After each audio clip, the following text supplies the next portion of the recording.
how big a piece should I cut?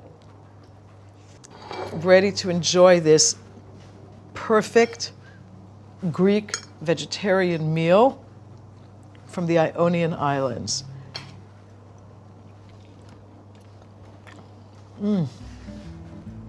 If you could bake summer, that's what it would taste like. I love the meaty texture of the eggplant. It's soft, but it also holds together, so you feel it. That's what we want. That lovely baked tomato flavor is so Greek. Together with the garlic and the vinegar, there's a lot going on there. It's kind of like an explosion of flavors on my palate.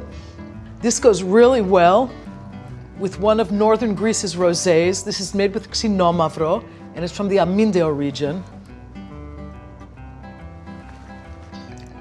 It has this lovely strawberry aroma and nice mouthfeel, and it stands up really well to the headiness and the robust quality of all these vegetables together.